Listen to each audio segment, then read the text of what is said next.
plásticas que dicen que lo que necesita México para salir de esta barbarie es una expresión cultural fuerte y sobre todo en el arte. Vemos en esta época, en esta década revolucionaria, artistas como Saturnino Herrán, por ejemplo, que nos muestra varias imágenes pues de lo que es su idea del mestizaje. No sé, ¿recuerdan esta Coatlicue en donde está un Cristo como... se llama la Coatlicue transformada? Hay un Cristo como incrustado en la piedra.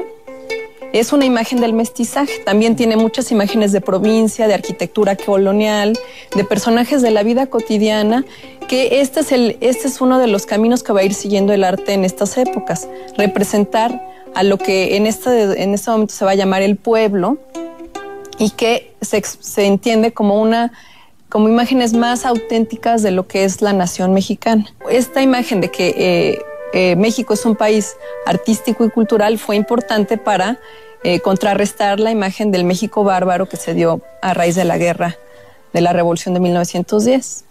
Son gente que además, por ejemplo, Diego Rivera, por ejemplo, David Alfaro Siqueiros, por ejemplo, José Clemente Orozco, que son los tres grandes, pero también hay una infinidad de artistas. Además participan del conocimiento de las ciencias sociales, saben de antropología, saben de arqueología, saben de filosofía, y todo esto se expresa en sus obras. Entonces no son ilustradores de una ideología de Estado,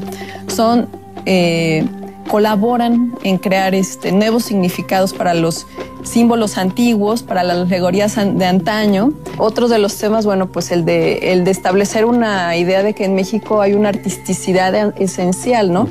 Los colores mexicanos, las formas mexicanas, ¿no? El hecho de que todos los mexicanos tienen un artista dentro. O sea, hay una serie de concepciones generales de las que participan la gran mayoría y que por supuesto están ahí, que varían según la obra, según el artista, y que por ser arte público, que también ese es otro de los aspectos interesantes, por ser arte público, pues están más a la vista de la gente, aunque no de las masas como todos querían, pero sí se da un discurso público.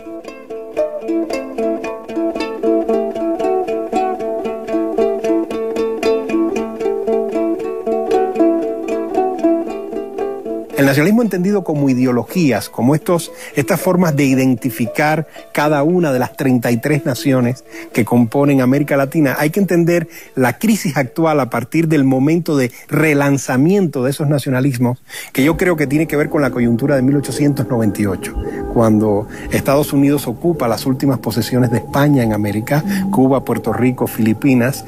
Es la época de la difusión de las compañías norteamericanas, de la creación de bases navales, ¿verdad? Entonces eso produce un relanzamiento de los nacionalismos ideológicos en toda la región. Yo creo que en el deterioro o en el agotamiento de esos discursos identificatorios de cada una de las naciones tiene mucho que ver el momento del fin de la Guerra Fría, el fin del mundo bipolar y el tránsito no como se pensó en algún momento hacia un mundo unipolar, sino hacia un mundo multipolar. Hay un surgimiento de enclaves, de alianzas regionales en el mundo, una reactivación de comunidades regionales en el mundo, como el caso de la Unión Europea, pero hay potencias y naciones emergentes como China, la India, Brasil, que están recomponiendo el mapa de fuerzas a nivel global. Bueno, el caso muy complejo y ambivalente de México, en esta zona de la antigua América septentrional, que en realidad viene siendo Norteamérica, pero con un diálogo necesario con la comunidad latinoamericana, ¿verdad? Sobre todo con el Caribe y Centroamérica, sí, que diríamos es la región donde se inscribe México. Sí, sí. Itzel. Yo creo que en el campo del arte, por ejemplo, estas formas de mostrar identidades a través de las formas plásticas o gráficas también han tenido ese desarrollo como el que menciona Rafael, ¿no? Ahora, por ejemplo, el muralismo, que es el arte nacionalista por excelencia, se ha fragmentado y ahora tenemos muchos muralismos de resistencia, incluso por ejemplo en la zona zapatista en Chiapas, tenemos muralismos en el sur de Estados Unidos del movimiento chicano. Son formas, un movimiento de expresión artística que sirve para mostrar identidades, no nada más locales, sino incluso también raciales o identidades que tienen que ver con una nacionalidad que se lleva más como de resistencia o como una bandera, ¿no? De orgullo.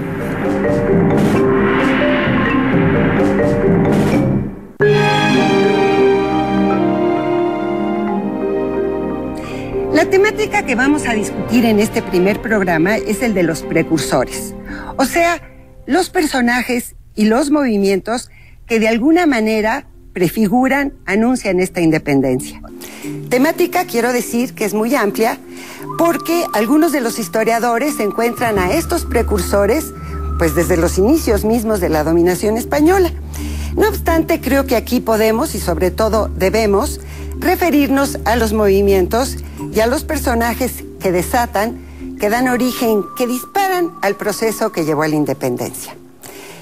Así pienso que quizá una de las primeras cuestiones a tratar sería el contexto mundial en que se dan estos primeros pasos, o sea, ¿qué otros procesos revolucionarios ocurren por entonces, antes del nuestro, a partir del francés y del estadounidense y que de alguna manera inciden en lo que pasa aquí?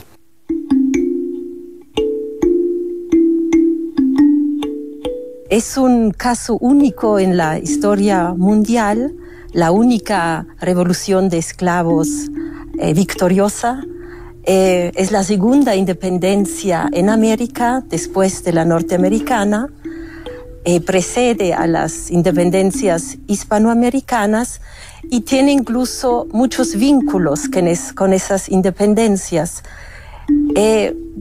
Quizá hablaré muy brevemente, en palabras clave más bien, de este proceso que se inició en 1789 con la Revolución Francesa, cuando los blancos de esa colonia francesa en el Caribe buscaron participación y mayor autonomía en lo político y comercial y administrativo, que después será seguido por un movimiento por la gente de color libre, los mulatos, que buscaron su igualdad política y civil con los blancos, y que será seguida, culminada por esa gran revolución de esclavos que estalla en el norte de la isla, la zona más fértil, más productiva, y que desemboca en 1794 con la declaración de la abolición de la esclavitud en todas las colonias francesas por parte de la Convención en París. Los últimos 2 años, 1802-1803, son los verdaderos años de independencia, guerra de independencia, porque Napoleón Bonaparte manda un ejército a cargo de su cuñado, Víctor Emmanuel Leclerc, y los exesclavos, la gente de color, resiste esa invasión y derrota a los franceses y lleva a la independencia. Lo que quería decir que este proceso tiene un impacto muy fuerte en todas las colonias hispanas. Por ejemplo, en México sabemos del intento de un desembarco de, como dicen los documentos, negros haitianos encabezados por un médico que buscan aterrizar cerca de Veracruz y, como dicen los documentos, buscan liberar este reino del doble yugo ejercido por el gobierno español y por los ministros de la religión católica.